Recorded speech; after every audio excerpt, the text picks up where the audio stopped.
ये संक्रमण से फैलता है। एक व्यक्ति को जब संक्रमण हो जाता है तो उसके जो ड्रॉपलेट होते हैं, जो मतलब थूक के कण होते हैं, उसमें ये बैक्टीरिया होता है। जब वो बात करता है या छींकता है जोर से, हम आपको ये सलाह देते हैं कि आप खुली हवा में सैर करें, लंबी लंबी सांस लें, प्राणायाम करें, भ्रामरी करें, उससे आपके लंग्स मजबूत होते हैं। तो हम आपको कहते हैं कि आप इसमें काली मिर्च का प्रयोग करें, हल्दी का प्रयोग करें, मूली का प्रयोग करें। इन चीज़ों से आपका लीवर और चेस्ट दोनों ही प्रॉपर होते हैं। टीबी यानी ट्यूबरकुलोसिस दुनिया की सबसे घातक संक्रामक बीमारियों में से एक है, जिससे प्रतिदिन 4000 से भी अधिक लोग मारे जाते हैं।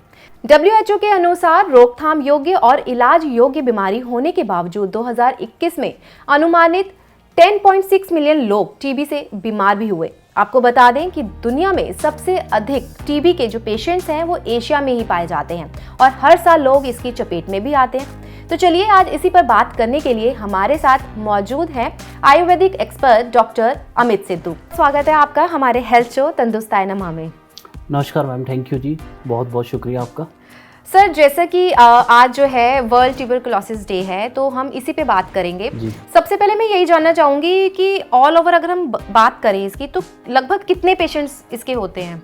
मैम, अगर हम WHO की 2021 की और 22 की रिपोर्ट को देखते हैं तो वर्ल्ड में 10.6 मिलियन लोग जो है वो टीबी से ग्रसित होते हैं। उसमें से अकेले 1.5 मिलियन जो है भारत देश में ग्रसित होते हैं। और मैम, पूरी दुनिया का जो half of the TB patient है वो एशिया में से निकलता है, जिसमें पाकिस्तान, इंडिया, इंडोनेशिया, चाइना और साउथ अफ्रीका, कुछ अफ्रीकन कंट्रीज हैं जैसे अफ्रीका है, इनमें से निकलता है। यानी कि अगर 10.6 मान के चले तो कम से कम 5 बिलियन लोग इन 6 कंट्रीज में से निकलते हैं टीबी के। अगर हम बात करें इस प्रॉब्लम की, इस बीमारी की, तो एक्चुअल में ये रोग है क्या? मैम, ट्यूबरकुलोसिस जो है ये एक बैक्टीरियल डिजीज है, जिसमें ट्यूबरकुलोसिस का जो बैक्टीरिया है, ट्यूबरकुलोसिस बैक्टीरियम, ये जो है ये संक्रमण से फैलता है। एक व्यक्ति को जब संक्रमण हो जाता है तो उसके जो ड्रॉपलेट होते हैं, जो मतलब थूक के कण होते हैं, उसमें ये बैक्टीरिया होता है। जब वो बात करता है या छींकता है जोर से, तो वो ड्रॉपलेट्स जो है आप तक गिरते हैं और उसके थ्रू आपके चेस्ट में चला जाता है ये। बहुत से लोग इसको जो है छुआछूत की बीमारी भी कहते हैं, तो क्या ऐसा भी है? मैम, ये छुआछूत की बीमारी नहीं है, ये एक है तो संक्रमित डिजीज ही है, लेकिन ये किसी के छूने से नहीं फैलती। ये फैलती है उसकी ड्रॉपलेट से, इन्फेक्शन से। जैसे उसकी जब वो बहुत जोर जोर से सांस लेता है तो उसमें से उसके जो माइक्रोपोर्स हैं या ड्रॉपलेट्स हैं वो आप तक गिरते हैं और आप उसको इनहेल कर लेते हो, तब ये बीमारी आपको लगती है। कितनी तरह के ये ट्यूबरकुलोसिस होते हैं? मैम, ट्यूबरकुलोसिस बहुत तरीके की होती है। ट्यूबरकुलोसिस जो है ज़्यादातर चेस्ट की होती है, फिर उसके बाद ट्यूबरकुलोसिस हड्डियों की होती है, ब्रेन की होती है, सॉफ्ट टिश्यूज की होती है, और कई बार लोगों को गांठें पड़ जाती है, जिनको बोलते हैं ना गांठ की ट्यूबरकुलोसिस हो गई है, that is lymph node tuberculosis. यही कॉमन ट्यूबरकुलोसिस है जो ज़्यादातर पाई जाती है, और शरीर के किसी भी ऑर्गन में ट्यूबरकुलोसिस हो सकती है। रीढ़ की हड्डी की ट्यूबरकुलोसिस भी नोटिस की जाती है। अगर हम इसकी बात करें तो बहुत बार कहा जाता है कि तंबाकू खाने से ये ज़्यादा फैलता है, ऐसा अक्सर लोग कहते हैं। जो बहुत ऐसे छोटे एरिया के जो लोग होते हैं, वर्कर्स वगैरह होते हैं, उनमें ये प्रॉब्लम ज़्यादा देखी जाती है। तो अगर सिविल हॉस्पिटल्स की बात करें तो वहाँ पे यही लोग ज़्यादा आते हैं, तो क्या उनको ज़्यादा डर रहता है इस बीमारी के होने का? मैम, ट्यूबरकुलोसिस जो है वो कंजेशन के कारण ज़्यादा फैलती है। जैसे आपने बात की है कि लेबर क्लास की बात कर रहे हो, तो वो लोग कम स्थान पे ज़्यादा लोग रहते हैं। जैसे छोटे छोटे चौल बने हुए हैं, मोहल्ले हैं, जिनकी आबादी उनकी कैपेसिटी से डबल है, तो उसमें क्या है कि लोग एक दूसरे के साथ ज्यादा कांटेक्ट में आते हैं और ज्यादा इन्फेक्शियस होते हैं। इसीलिए भीड़ भाड़ वाले इलाकों में, चौल्स में टीबी के पेशेंट ज्यादा पाए जाते हैं, क्योंकि एक आदमी इन्फेक्टेड हुआ, वो बीच में से 50 जगह से निकलेगा, कई जगह थूकेगा, कई जगह खांसी करेगा, तो जितने लोगों उसके कॉन्टेक्ट में आएंगे उस सबके चांसेस बन जाएंगे कि वो इन्फेक्टेड हो जाए। अगर हम देखें कि अगर हमें खांसी आ रही है लगातार, वो काफ़ी हफ्तों तक चल रही है, उस केसेस में भी क्या ये बीमारी मतलब रोग पकड़ लेती है? मैम, जब किसी को ट्यूबरकुलोसिस होता है तो उसका जो पीरियड है, जो पल्मोनरी का पीरियड है, वो हम ये मानते हैं कि 15 से 20 दिन तक अगर खांसी परसिस्टेंट है, लेकिन उसमें भी ये चीज़ है कि कफ वाली होनी चाहिए। अगर कफ भी आ रहा है और 15 से 20 दिन ट्रीटमेंट के बाद आपको फीवर भी हो रहा है लगातार, तो हमें उसका स्पूटम की जांच करानी चाहिए। वो कई बार पॉजिटिव भी आ जाता है और कई बार नेगेटिव भी आता है, क्योंकि ज़रूरी नहीं है कि जो खांसी लंबा टाइम तक चल रही है वो ट्यूबरकुलोसिस ही हो, वो वायरल के कारण भी हो सकती है और किसी और छाती के रोग के कारण भी हो सकती है। तो इसके लक्षणों की बात करें तो किस तरह के लक्षण जो है ज़्यादातर पेशेंट्स में देखने को मिलते हैं? जी मैम, जैसे हम अगर छाती की टीबी की बात करें तो बेसिकली खांसी होती है मैम, लंबे टाइम तक रहती है, उसके अलावा जो है वो टीबी के पेशेंट में जो है परसिस्टेंट जुकाम वो मिलता है, कफ मिलता है। उसके अलावा बुखार बहुत तेज होता है जो किसी तरीके की दवाई से भी ठीक नहीं होता। और उसके अलावा पेशेंट का वेट लॉस बहुत तेजी से होता है, पेशेंट को पेट की प्रॉब्लम भी हो सकती है। जब भी ये सब लक्षण मिलते हैं तो हम पेशेंट की जांच करवाते हैं। उसमें जांच में भी 2 तरीके का क्राइटेरिया है। हम उसके मोन्टॉक्स का एक इंजेक्शन लगाया जाता है सबक्यूटेनियली, तो उसमें हम ये देखते हैं कि टीबी पॉजिटिव तो नहीं है। दूसरा होता है कि हम उसके बलगम की जांच करते हैं, जिसमें हम उस बलगम की जांच करने के बाद पता लगता है कि इसको छाती की टीबी तो नहीं है। लेकिन मैम अगर किसी को दिमाग की टीबी है, दिमाग में भी टीबी होती है, तो उसमें उस बंदे को चक्कर आते हैं, वॉमिटिंग्स होती हैं, फिर उसके बाद उस बंदे को नींद नहीं आती, फिर बंदे का हेडेक बहुत ज़्यादा होता है। उसमें क्या होता है कि हम रीढ़ की हड्डी से पानी निकालते हैं और उस पानी की जांच कराते हैं। या आजकल तो सीटी एमआरआई है, सीटी एमआरआई से भी पता लग जाता है कि उसमें कोई लीजन तो नहीं बन गया, कोई जख्म तो नहीं बना।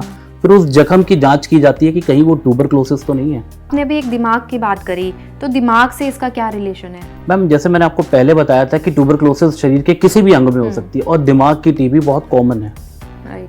तो जब वो दिमाग की टीबी होती है तो बंदे को कन्वर्जेंस भी हो सकते हैं। कन्वर्जन का मतलब होता है जैसे हमारे यहाँ कह देते हैं ना कि इसको मिर्गी का दौरा पड़ गया, दौरा पड़ना शुरू हो जाता है, दैट इज कन्वर्जेंस।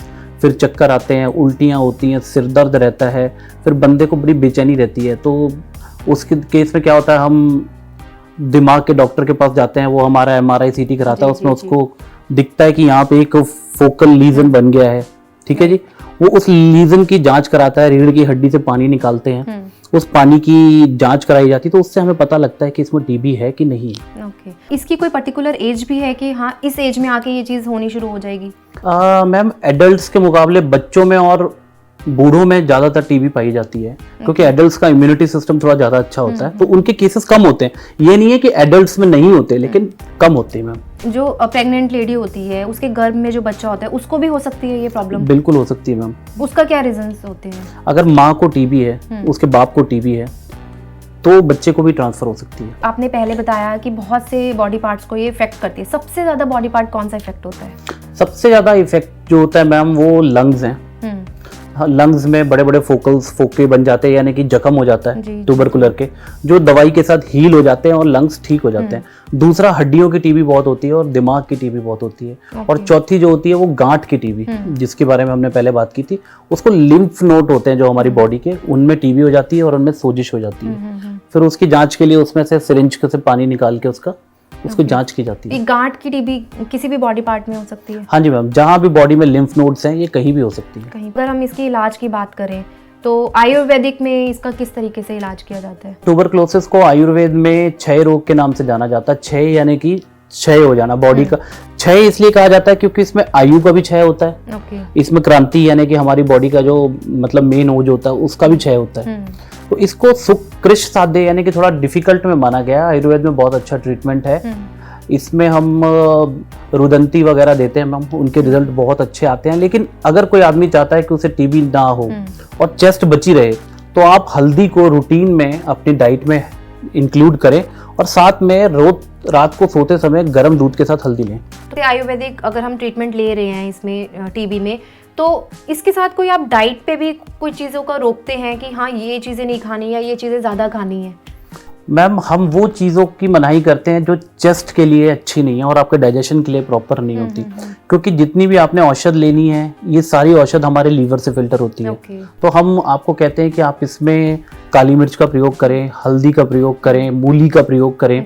इन चीज़ों से आपका लीवर और चेस्ट दोनों ही प्रॉपर होते हैं। दूसरा हम आपको ये सलाह देते हैं कि आप खुली हवा में सैर करें, लंबी लंबी सांस लें, प्राणायाम करें, भ्रामरी करें, उससे आपके लंग्स मजबूत होते हैं। तीसरी चीज़ है आप मांसाहार अगर उस समय में छोड़ दें और हैवी खाना छोड़ दें, बाहर की चीज़ें छोड़ें, तो वो दवाइयाँ आपको सुपाच्य हो जाती हैं, ईजिली पचती भी हैं और रिजल्ट भी देती हैं। हमारे दर्शकों के लिए एक मैसेज सर आप क्या देना चाहेंगे? मैम आयुर्वेद कहता है कि स्वास्थ्य स्वास्थ्य रक्षणम आतुरस्य विकार प्रशमनम च, यानी कि स्वास्थ्य व्यक्ति के स्वास्थ्य की रक्षा और बीमार व्यक्ति का इलाज। तो आयुर्वेद में स्वस्थ व्यक्ति को पहले माना गया है। इसलिए मैं आपसे यही बेनती करूंगा कि आप आयुर्वेद की ऋतुचर्या और दिनचर्या का पालन करें, स्वस्थ खाएं, स्वच्छ खाएं और बीमारियों से दूर रहें। और अगर बीमारी हो जाती है तो आप आयुर्वेद अपनाएं, और अपने रोगों को दूर भगाएं। तो ये थे हमारे साथ आयुर्वेदिक डॉक्टर अमित सिद्धू। इन्होंने ट्यूबरकुलोसिस यानी टीबी के बारे में बहुत सी बातें हमसे साझा की। तो उम्मीद करती हूँ कि आपको हमारा ये एपिसोड पसंद आया होगा। इस तरह की और भी वीडियोस के लिए बने रहे तंदुरुस्ताई नमा के साथ। नमस्कार। नमस्कार।